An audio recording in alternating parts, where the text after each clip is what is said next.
Hey y'all, how y'all doing? So we are back with another video, and I'm here to give you 7 things you need to do to be better prepared for your traditional wedding. I'm not in the business of wasting your time or mine, so I'm just gonna get right into it, okay? When you decide to plan your traditional wedding, understand that there are a lot of moving pieces to the planning process. I went through this process and I was very stressed and overwhelmed, but guess what? You don't have to. Why? Because I got you, girl. I got you. If you stick to the end of this video, you will have a basic foundation to help you be better prepared for your big day. My trad is still very much fresh in my head. I'm going to apologize in advance. In this video, I'm going to be talking mainly to my ladies, my women, my brides. But if you're a groom, first of all, hey, thank you for taking our girl off the market. Ew. That was so crazy. Welcome. And you too will find this video helpful, but I just wanted to put that out there so that you're aware. So if you see the things that I'm mentioning, you know, okay, it's geared towards women, but it's helpful for men too. You just need to connect your own dots and put the puzzles and all that stuff for yourself. But we're glad you're here. So go ahead and take out your pen and paper and begin to take notes.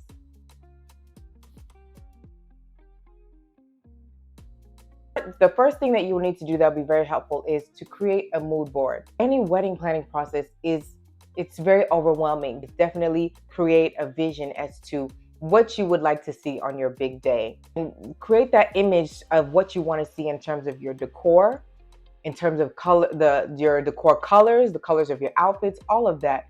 Create that vision for yourself.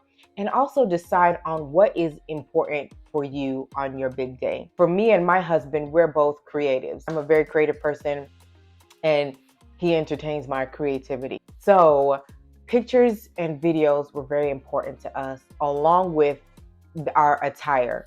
So those are the things that we really focused on when we were planning our wedding.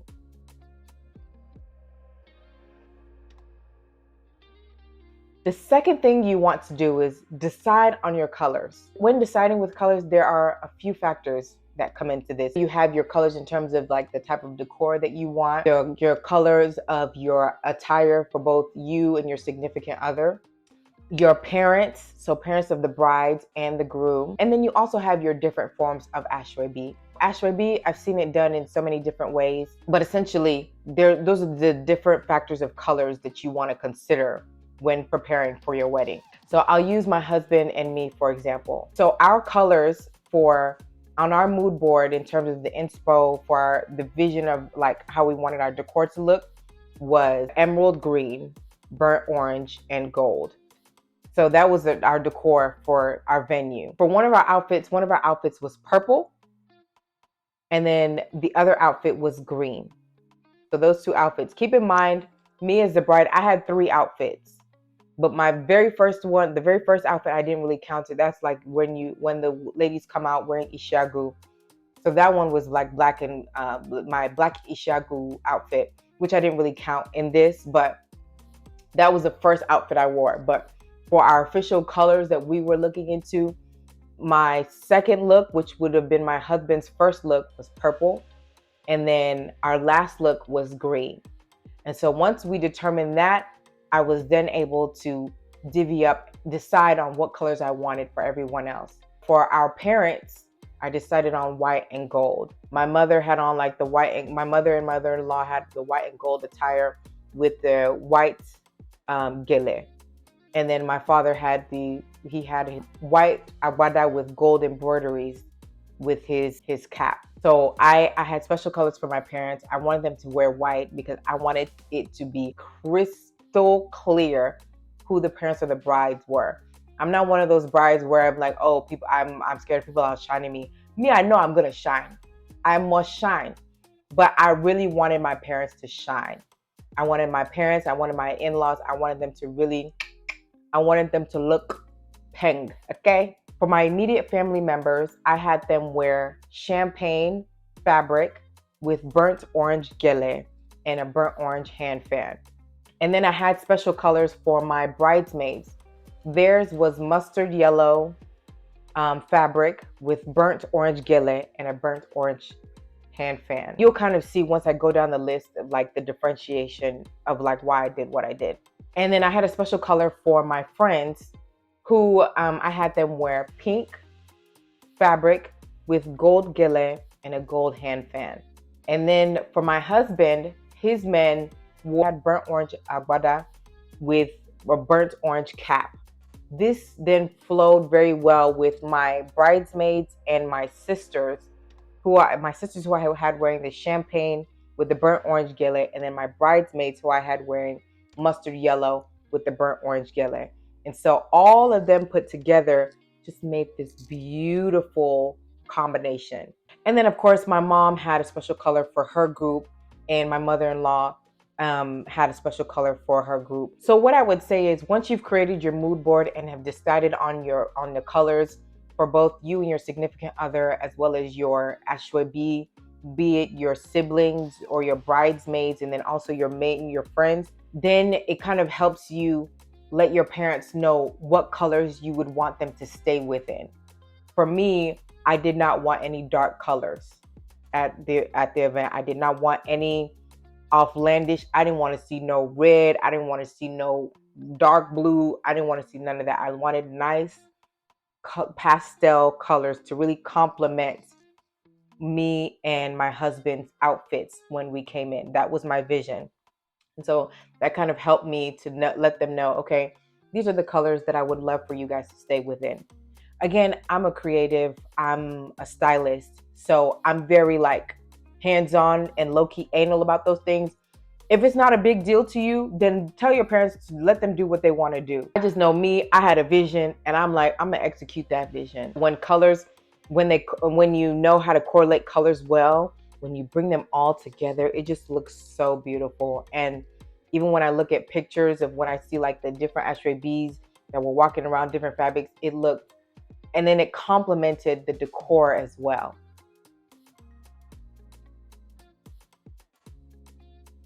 Number 3, decide on the cost and how much you want to charge for Asoebi. Listen, anyone that decides to be a part of your Asoebi, they understand that the money that they are giving you is essentially a gift. And that money is supposed to cover the cost of their fabric, gele, hand fan, however you want to do it. Some people just do fabric alone. Some people do fabric and gele. Some people do fabric, gele, hand fan. However you want to do it, it's supposed to cover the cost of that.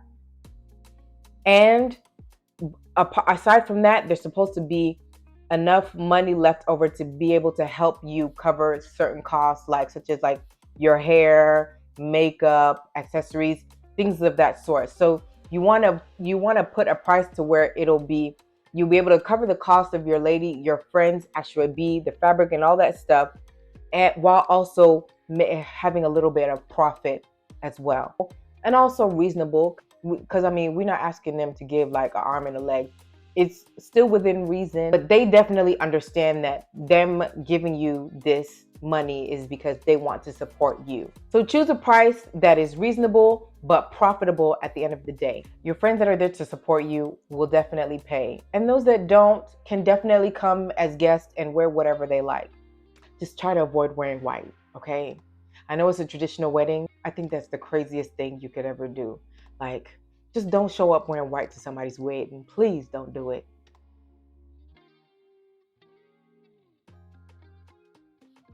The fourth thing you want to do is source fabric for your Asoebi early. I'm about to throw in a little shameless plug. When I was going through my process, I was super overwhelmed. I kind of felt like I was starting from scratch in a way because, like I said, I'm very hands-on, very proactive. When it comes to relying on people, if I see some, you're not moving fast enough, I'm gonna go ahead and do it myself. So that was what I did. I went on this journey of research, of building relationships, just all sorts of things to find vendors and just amazing people to work with that really helped me bring my vision to life. So in doing all of that, in sourcing my own fabric, in doing all my packaging and delivery, in coordinating, in following up with all my friends that said that they wanted to be a part of my Asoebi, and trying to figure out pricing, all of that, I started a service which helps with all the things that I just mentioned: packaging and delivery, fabric sourcing, coordinating with the Asoebis. Because I know that is the part that, whoo, boy, listen.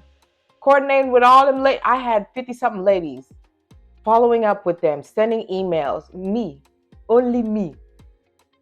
I did all of that. And so I created this business to be able to alleviate the stress for my brides and of course my grooms. But we know that, brides, we know. So I created the service specifically for you. I walked so you could run. So if you feel you will need this service, feel free to schedule a 30-minute consultation call with me using my link down below.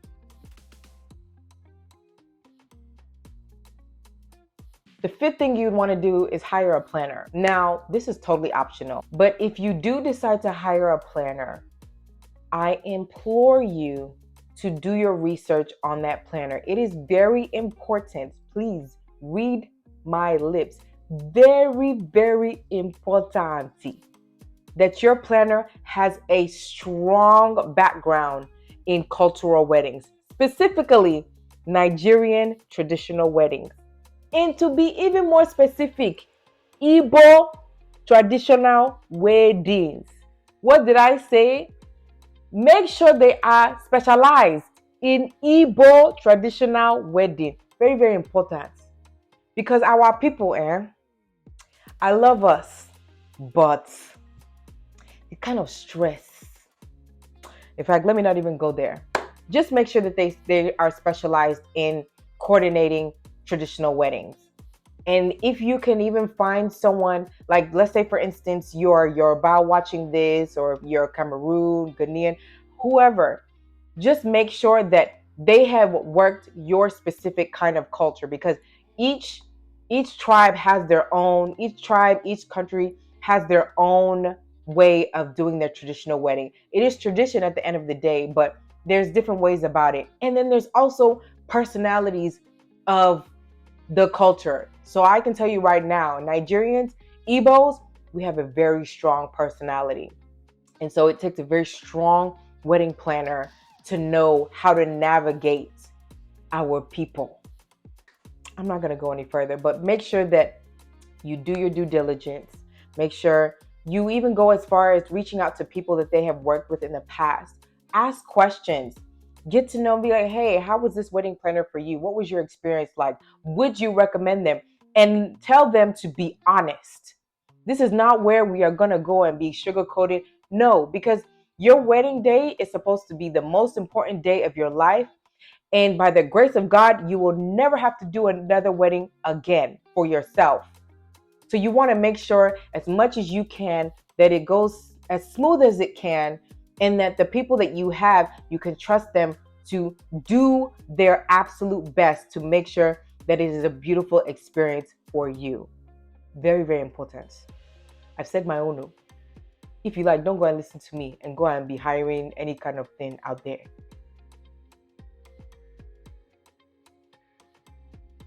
Number 6, stand your ground. Let me tell you right now, your people are going to stress you out. I know. They're going to stress you out. Be it your vendors, friends, bridesmaids, guests, they're going to stress you out. So if you don't know how to say no, this is what I want now. Pause this video, go to the mirror and repeat these exact words after me. Okay, here we go. Thank you so much. And although I do appreciate your thoughts and opinions on this matter, that is not what I want from my day. So I would really appreciate it if you can respect my decision and do as I ask. And cut. Go to the mirror right now. Pause this video, go to the mirror right now and go and say those words repeatedly. Look yourself in the mirror, say it repeatedly until you know for sure you can confidently look someone in the 2 eyes and say it to them, or via text message, however you want to do it. So pause this video and go and do that. If they love you and they care about you, which I am sure your family does, then they will understand and they will respect it. And there's nothing wrong with coming to an agreement or coming to a common ground, especially if they're the ones paying. Girl. The most important thing is that everyone understands that it's your day. well, you and your significant other's day, but it's your day. When their day comes, they can do it how they would like, and you will oblige to it because it's their day. See? Number 7. My dear, exercise patience. Be patient. Be gentle. Be calm. Me, I know I was in your shoes. I know. Planning a wedding is not for the weak. Planning a traditional wedding, it will do one kind of thing to your brain to where some days you're not really sure if you are operating in the way that you need to be operating. I can't really explain it, but those that know what I'm talking about.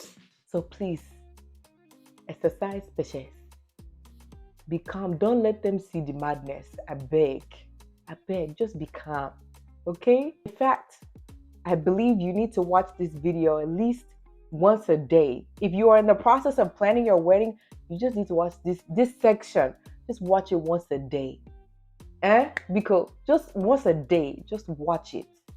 So I can help you. It takes a special type of grace and skill to plan one of these things because you're dealing with so many aspects of it. And because it's the traditional, your parents are heavily involved, family is heavily involved. And so it can be just a whirlwind of emotions. So again, exercise patience. Okay? Always assume that people don't know and respectfully educate them. And if that doesn't work, just be quick to smile and slow to respond. I'm talking about very, very slow. Count to 100 before you say anything. And at the end of the day, if they truly care about you, they will show up for you. Okay? Remember that. Okay? Remember that. And those that don't can happily be a guest. It's not by force. You're not Superwoman. You can only do so much. So these are the 7 things you need in order to be very prepared for your big day. Of course, this is not everything, but it's definitely a good foundation to stand on. So I hope that this video was helpful for you. And if you have any questions, please feel free to leave a comment down below and ask whatever you would like, and I will happily respond. And lastly, if you found that this video was helpful for you, I would truly appreciate it if you would do me the honor of clicking that subscribe button and clicking that bell so that you are notified when my next video comes out. Matter of fact, if you are a bride or if you know someone who's getting married and is planning their traditional wedding, send this video to them, okay? Bless them. Don't hold this to yourself. Bless them. Click that share button and send it to your friend, okay? I know they need this video too. I look forward to growing and evolving with you. And until my next video, may God continue to lead you and guide you into what He has destined for you. Bye. Love you.